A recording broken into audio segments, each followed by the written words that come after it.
오늘 아침에 우리에게 주신 하나님의 은혜의 말씀은 로마서 5장 3절에서 4절의 말씀입니다.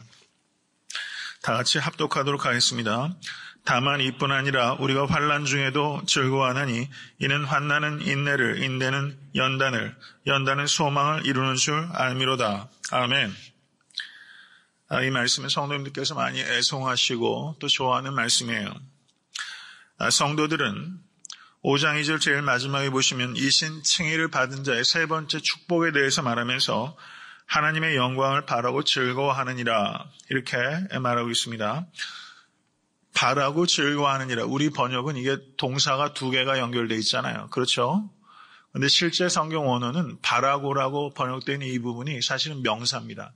엘피스라는 명사예요. 그래서 entice, elpd 소망 안에서 카우카우마이 소망 안에서 즐거워한다. 이렇게 말하고 있어요. 소망 안에서 즐거워해요. 성도들은 하나님의 영광에 대한 소망 안에서 즐거워하는 거예요. 그런데 그 소망 안에서 즐거워할 뿐만 아니라 어디에서도 즐거워합니까? 5장 3절 보세요. 다만 이뿐 아니라 우리가 어디 중에도 환난 중에도 즐거워해요. 우리는 소망 안에서도 즐거워하고 엔엘피스 환난 중에서 entice sleepsetsin 환난 가운데서도 즐거워해요. 그러므로 우리는 어떠한 형편이든지 즐거워할 수 있는 사람입니다. 믿으십니까? 이것은 단순한 감정 정도가 아니라 벅찬 감정이에요. 벅찬 감정. 우리에게 벅찬 감정이 있어요. 벅찬 즐거움이 있어요. 환난은 인내를, 인내는 연단을, 연단은 소망을 이루는 줄 알미로다. 시적 언어입니다. 매우 아름다운 언어예요. 문학적으로도 아주 완성도가 높은 말씀이죠. 그런데 이것은 단순하게 문학적인 효과를 듣기 좋은 말을 쓰려고 사도 바울이 쓴 게 아니라 그리스도인들은 언제 아름다워지는가? 환난을 통하여 아름다워지기 때문이에요. 이건 단순한 아름다운 시적 언어가 아니라 정말 참된 그리스도인은 환난을 통해서 아름다워지고 온전해지기 때문입니다. 믿으십니까? 베드로전서 2장 19절에서 20절에도 애매히 고난을 받아도 하나님을 생각함으로 슬픔을 참으면 이는 아름다우나 참 귀한 말이죠. 하나님을 생각함으로 슬픔을 참으면 이는 아름다우나 죄가 있어 매를 맞고 참으면 무슨 칭찬이 있으리요. 오직 선을 행함으로 고난을 받고 참으면 이는 하나님 앞에서 아름다우니라. 성도 여러분, 하나님 앞에서 아름다운 인생 되시기를 간절히 바랍니다. 오늘 본문에 환난 중에도 즐거워한다 했을 때 이 환난은 말씀드린 대로 슬립시스라는 단어가 사용되고 있는데요. 이것은 단순하게 우리가 겪는 아픔, 슬픔, 고통, 좌절, 실패 이런 것만을 가리키는 게 아니에요. 이 슬립시스란 이 단어의 진정한 의미는 종말이 오기 전에 그리스도인들이 적대적인 세상으로부터 당하는 반대와 핍박을 가리킬 때 이 단어가 사용되는 거예요. 개인적인 정서적인 차원에서의 어떤 고난 그것을 얘기하는 것이 아니라 종말이 오기 전에 마지막 때 그리스도인들이 세상으로부터 당하는 반대와 핍박을 가리키는 의미가 정확하게 여기는 겁니다. 그래서 마가복음 13장 19절에 이는 그날들은 환난의 날이 되겠습니다. 하나님의 창조하신 창조부터 지금까지 이런 환난이 없었고 그 후에도 없으리라. 이 환난은 종말론적인 환난이에요. 마가복음 13장 24절에도 그때 그 환난 후 해가 어두워지며 달이 빛을 내지 아니하며 이 단어들이 다 슬립시스라는 단어가 사용되고 있는 것입니다. 성경 기자들은 복음서 기자나 서신서의 기자들이나 할 것 없이 환난 가운데서 많은 성도들이 믿음이 약해지고 의심하게 될 수 있다는 것을 경계한 것입니다. 그래서 성경에서는 어떤 주제보다도 더 반복해서 이 환난 가운데서 성도들이 어떠한 태도를 가져야 되는가에 대해서 가리키고 있는 것입니다. 요한복음 16장 33절을 보시면 우리 주님께서 이것을 너희에게 이르면 너희로 내 안에서 평안을 누리게 하려 함이라. 세상에서는 너희가 환난을 당하나 담대하라. 내가 세상을 이겼노라. 아멘. 예수님께서도 분명히 세상 가운데서 당하는 환난이 있을 것이다 라고 예언하셨어요.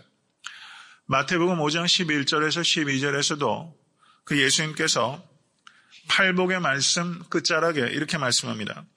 나를 인하여 너희를 욕하고 핍박하고 거짓으로 너희를 거스려 모든 악한 말을 할 때에는 너희에게 복이 있나니 기뻐하고 즐거워하라. 하늘에서 너희의 상이 큼이라. 믿으십니까? 기뻐하고 즐거워하라. 제가 확인 안 해봤지만 여기에서 즐거워라는 단어 역시 카우카우마이라는 단어가 사용됐을 가능성이 높습니다. 하늘에서 상이 큼이니라. 사도행전 14장 22절을 보시면 제자들의 마음을 굳게 하여 이 믿음에 거하라. 권하고 또 우리가 하나님 나라에 들어가려면 많은 환난을 겪어야 하리라. 많은 환난을 겪어야 하리라. 그리스도의 제자가 된다는 것은 많은 환난을 겪는다는 것과 같은 의미예요. 예수 그리스도를 믿는다는 것은 대가가 있습니다. 교회에서 이것을 가르쳐야 돼요. 예수 믿으면 만사가 편해지고 쉬운 삶이 되고 그렇게 가르치지 않아요. 예수를 믿으면 많은 환난을 당하리라. 예수 바르게 한번 믿어보세요. 세상에서. 핍박 안 당하실 수 있겠어요? 직장에서든 어디에서든 핍박 안 당하실 수 있겠습니까? 환난으로부터 면제될 것이다 라고 가르치는 것은 모든 이단 사설의 가르침이에요. 성경은 어느 곳에서도 환난으로부터 면제받을 거라고 가르치지 않습니다. 성경이 가르치는 것은 환난으로부터 승리하게 될 것이다 라고 가르치는 것입니다. 만약에 우리가 예수님을 진심으로 따른다고 말하면서 주와 복음 때문에 당하는 환난이 한 번도 나에게 없다. 그것은 참된 신자라는 증거라기보다는 거짓된 신자라는 증거임에 틀림없어요. 참된 신자라면 복음 때문에 당하는 불이익과 손해가 분명히 있고 경우에 따라서는 핍박당하고 오해받는 일이 불가피하게 반드시 일어나게 되는 것입니다. 사랑하는 성도 여러분, 참된 신앙의 기준은 경청하십시오. 종교적인 신비를 체험하거나 감정적으로 고양되는 게 아니에요. 감정적인 엑스터시가 아닙니다. 그게 참된 신앙의 성숙한 신앙의 증거가 아니에요. 그러면 정말 참된 신앙의 증거는 무엇인가? 환난 가운데서 어떠한 태도를 가지고 있는가 하는 거예요. 환난 가운데서 어떠한 태도를 가지고 있는가 하는 것이 그 사람의 신앙이 참된 것인지 아닌 것인지를 판단할 수 있는 가장 객관적인 시금석입니다. 예수님께서도 씨 뿌리는 자의 비유에서 이렇게 마가복음 4장 16절 17절에 말씀합니다. 또 이와 같이 돌밭에 뿌리었다는 것은 이들이니 곧 말씀을 들을 때 즉시 기쁨으로 받으나 그 속에 뿌리가 없어 잠깐 견디다가 말씀을 인하여 환난이나 핍박이 일어나는 때에는 곧 넘어지는 자야. 돌짝밭의 비유로 예수님께서 가르치신 거예요. 돌짝밭에 마음을 가진 사람은 어떠한 특징이 있습니까? 말씀을 들으면 즉시 기쁨으로 받아요. 말씀을 받으면 즉시 기쁨으로 받아요. 그런데 환난이 벌어지면 즉시 예수를 떠나요. 여기에서 유스스란 단어가 2번 사용되고 있어요. 돌짝밭의 마음을 가지고 있는 사람의 특징은 반응이 빨라요. 말씀이 떨어지면 기쁨으로 환호자격해요. 이것은요, initial joy. 처음에는 굉장히 기쁨이 있는 것 같이 보여요. artificial joy입니다. 이건 아주 shallow한 joy예요. 아주 가벼운 기쁨이에요. 그런데 환난이 닥치면 금방 쓰러져요. 이게 돌짝밭의 마음을 갖는 사람이에요. 우리가 교회 안에 종교적인 퍼포먼스는 굉장히 빨라요. 그리고 목회자의 설교들이 굉장히 성도들의 이 쉘로한 필링을 만집니다. 그리고 굉장히 거기에 이모셔널하게 반응해요. 그런데 성숙한 신앙으로 이어지지 못하고 환난이 좀만 닥치면 금방 넘어져요. 이게 돌짝밭의 신앙입니다.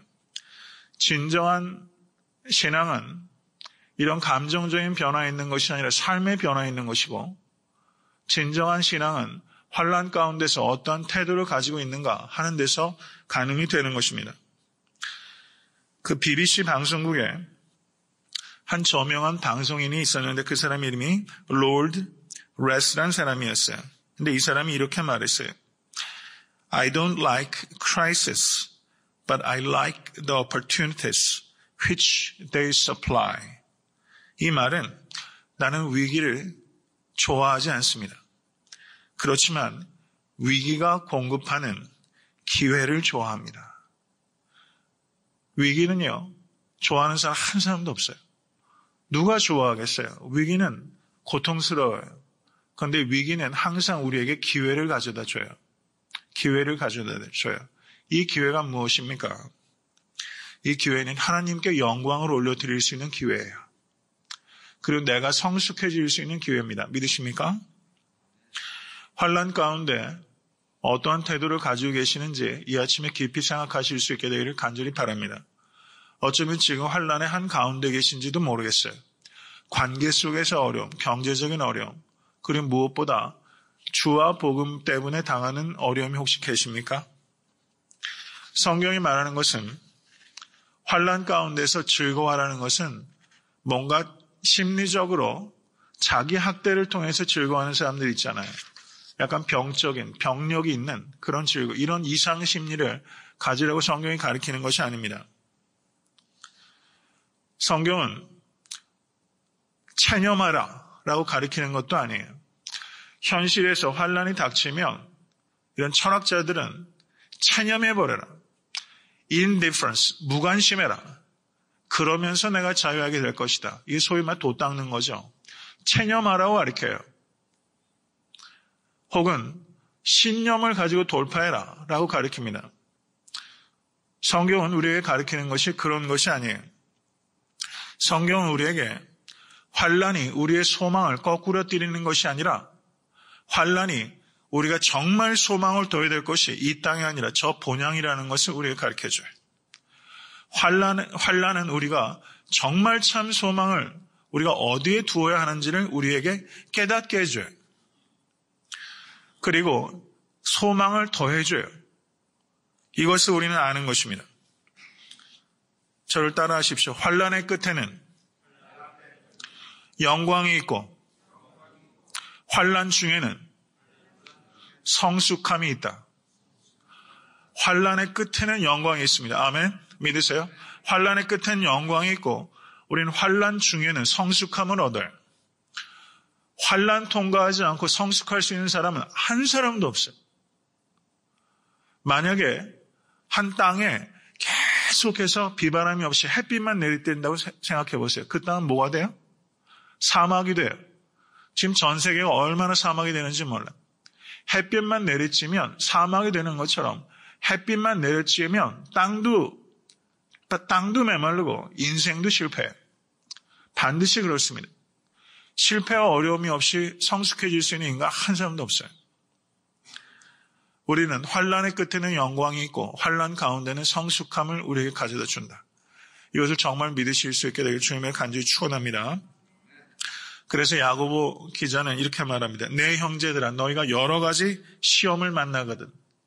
성경은 시험이 있다고 말해요. 시험이 없다고 말하지 않습니다. 여러 가지 시험을 만나거든. 온전히 기쁘게 여기라. 아멘. 베드로전서 4장 12절에서 13절은 사랑하는 자들아 너희를 시련하라고 오는 불시험을 이상한 일 당하는 것 같이 이상히 여기지 말라는 거예요. 오직 너희가 그리스도의 고난에 참여하는 것으로 즐거워하라. 이는 그의 영광을 나타내실 때 너희로 즐거워하고 기뻐하게 하려 함이라. 아멘. 사도행전 5장 41절은 사도들은 그 이름을 위하여 능욕받는 일에 합당한 자로 여기심을 기뻐하면서 공의 앞을 떠나니라. 고문당하고 떠나면서 기뻐하며 그 자리를 떠났다라고 말하고 있습니다.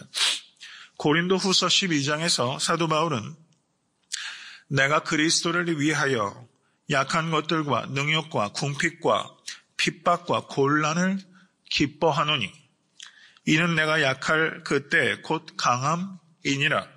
아멘. 사랑하는 성도 여러분, 환난 가운데 있거나 환난이 다가오고 있으면요, 기회라고 보세요. 기회. 이건 기회다. 이건 기회예요. 이것은 축복의 시작이요. 그리고 하나님의 영광을 드러낼 기회가 오고 있는 거예요. 이걸 꼭 믿으실 수 있고 붙잡으실 수 있게 간절히 바랍니다. 물론 그것을 통과하는 기간은 매우 고통스러워요. 그런데 그 끝에는 반드시 영광이 있습니다. 환난은 인내를 생산합니다. 환난은 인내는 연단을 소망을 이루는 줄 아미로다 했을 때 여기에서 이룬다라고 번역되고 있는 단어가 카테르가조마이라는 단어인데요. 이 단어는 프로듀서다 이런 뜻이 있어요. 환난이 뭘 프로듀스해요? 인내를 프로듀스해요. 환난이 인내를 만들어줘요. 반드시 그렇습니다. 야고보서 1장 3절에서 4절을 보셔도 이는 너의 믿음의 시련이 인내를 만들어내는 줄 너희가 알미라. 인내를 뭐가 만들어요? 시련이 만들어요. 인내를 온전히 이루라. 이는 너희로 온전하고 구비하여 조금도 부족함이 없게 하려 함이라. 아멘. 이 말씀 믿으십니까? 온전하고 구비하여 조금도 부족함이 없게 하시려고 하나님께서 시련을 나에게 허락하시는 거예요. 이 믿음이 우리에게 있다면요. 얼마나 좋겠습니까? 이런 이야기가 있습니다. 한 부인이 근사한 오페라 공연을 보러 갔는데 거기에서 그 지배인에게 공연이 끝난 다음에 이 지배인에게 전화를 겁니다. 그 어젯밤에 공연에 갔다가 값비싼 다이아몬드 목걸이를 그 공연장에서 잃어버렸다는 거예요. 그러자 지배인이 그 전화를 받자 이 귀부인에게 말합니다. 부인, 전화를 끊지 말고 기다리세요 하고서 이 수색 작업을 벌였다는 거예요. 그런데 그가 다시 전화기로 왔을 때 그 여인은 이미 전화를 끊어버린 상태였다는 것입니다. 그는 이 귀부인이 다시 전화를 해주기를 바랬는데 이 귀부인이 어찌된 영문인지 다시 그 지배인에게 전화를 하지 않았다는 거예요. 우리도 이와 같이 할 때가 너무 많다는 것입니다. 하나님 앞에 기도를 드리고 인내하며 기다리질 않아요. 전화를 끊어버려요. 믿음은 무엇입니까? 믿고 기다리는 것입니다. 믿고 인내하는 거예요. 믿음은 간단해요. 믿고 patience, 인내하는 것입니다. 믿음이 있으면 1000년도 하루 같고 믿음이 없으면 하루도 1000년 같아요. 정말 여러분과 저에게 믿음이 있을 수 있게 되기를 주님의 간절히 축원합니다. 이 시간과 역사를 보면서 하나님의 관점에서 바라보실 수 있게 되기를 간절히 바랍니다. 두 번째는 인내는 연단을 생산합니다. 연단이라고 번역된 단어가 이 캐릭터라는 뜻이에요. 인내가 뭘 만들어요? 우리의 성품을 만들어내요. 인내가 성품을 만들어냅니다. 환난을 통과하지 않고서는 만들어지지 않는 성품이 있어요. 환난을 통과해야만 만들어지는 내적인 품격이 있다는 뜻입니다. 사랑하는 성도 여러분, 욥기 23장 8절에서 10절을 보시면 내가 앞으로 가도 그가 아니 계시고 뒤로 가도 보이지 아니하며 그가 왼편에서 일하시나 내가 만날 수 없고 그가 오른편으로 돌이키시나 배울 수 없구나. 나의 가는 길을 오직 그가 아시나니 그가 나를 단련하신 후에는 내가 정금같이 나오리라. 아멘. 이게 욥의 고백이에요. 오른편에도 안 계시고 왼편에도 안 계시고 앞에도 안 계시고 뒤에도 안 계세요. 이건 우리의 신앙생활의 경험 아닙니까? 우리가 환난 가운데 있을 때 하나님이 잘 안 보여요. 안 만져져요. 안 느껴져요. 그런데 우리가 아는 게 있어요. 하나님께서 나의 가는 길을 아신다는 것과 내가 이 길을 다 통과하게 되면 내가 정금같이 될 것이라는 사실입니다. 믿으십니까? 신앙생활은, 저를 따라 하십시오. 신앙생활은 정금 찾기가 아니라 정금 되기다. 예수 믿으면 정금 찾게 될 것이라고 그런 헛된 꿈 꾸는 것 잘못된 가르침이에요. 예수 믿으면 우리가 정금이 돼요. 정금이 되는 거예요. 우리가 신앙생활하면서 가장 우리에게 중요한 것은 무엇입니까? 우리가 정금이 되는 거예요. 그 정금이 되는 과정은 환난을 통해서 우리가 정금이 됩니다. 이 보석도 그 어떻게 합니까? 은을 세공할 때도 뜨거운 불 가운데 집어넣어가지고 거기에 있는 모든 불순물들이 타 버릴 때 은이 되고, 은을 세공하는 사람이 이 세공이 잘 되었다라는 것을 판단하는 기준이 뭔지 아세요? 은이 세공이 정련이 잘 되면 그 은에 이 정련하는 사람의 얼굴이 보일 때 정련이 끝난 거예요. 우리가 환난을 당해서 우리가 어떻게 정금이 됩니까? 우리의 삶을 통해서 이 은을 정련하는 사람의 얼굴이 은에 보이는 것처럼 하나님의 모습이 우리의 삶 가운데 보이게 되면 우리가 정령이 되는 거죠. 그게 정금이 된다는 뜻입니다. 정말 하나님을 믿는 사람은 고난이 와도 고난이 지나가도 사실은 큰 차이가 없는 거예요. 정말 하나님을 믿는 사람에게 중요한 것은 하나님의 뜻을 준행하고 하나님의 영광을 올려드리는 것입니다. 환난 가운데 있든지 아니면 환난이 지나가든지 상관없이 우리에게 정말 중요한 것은 하나님의 영광입니다. 만약에 우리가 환난이 우리에게 닥치면 하나님께 영광을 크게 올려드릴 수 있는 기회가 나에게 찾아온 것이다. 정말 그렇게 믿을 수 있는 여러분과 제가 될 수 있게 되기를 주님을 간절히 축원합니다. 정말 이 세상은 정말 화살과 같이 빨리 지나가지 않습니까? 하나님께 영광 올려드릴 수 있는 기회가 찾아올 때 그것을 잘 누리시고 하나님께 크게 하나님의 이름을 높여드리는 여러분과 제가 될 수 있게 되기를 간절히 바랍니다. 마지막으로 연단은 소망을 프로듀스해요. 환난이 당하면 노래를 잃어버리는 사람이 있고 환난 중에 새 노래를 찾는 사람이 있어요. 사도 바울은 빌립보 감옥에 갇혔을 때 하나님을 더욱더 크게 찬미했다라고 사도행전은 기록하고 있습니다. 감옥에 갇히면 아예 노래를 깡그리 잃어버리는 사람이 있고, 감옥에 갇히면 어두운 곳에 던져지면 던져질수록 우리가 노래해야 될 대상인 하나님께 더욱더 영광의 찬미를 높여드리는 사람이 있어요. 사도 바울이 감옥에 갇혔을 때 저 육신의 자유를 뺏겼지만 영혼의 노래는 뺏기지 않았습니다. 성도님들 어떠한 삶에 처져 있든지 영혼의 노래를 잃어버리지 않게 되기를 주님의 이름으로 간절히 축원합니다. 제가 오래전에 설교할 때 그런 내용으로 설교한 적이 있어요. 바위를 만나면 시냇물은 더 크게 노래해요. 그렇죠. 성도들 역시 우리가 항상 여호와를 찬양하지만 성도들 역시 시냇물과 같아서 큰 환난이 닥치면 닥칠수록 더 크게 여호와의 영광을 찬양해야 됩니다. 환난 가운데서 새 노래를 찾으시는 여러분과 제가 될 수 있길 간절히 바랍니다. 환난 가운데서 부르는 노래는 세상에서는 들을 수 없는 노래예요. 세상은요, 풍년이 되면 풍년가를 부르고 뭔가 좋은 일이 있으면 세상은 노래예요.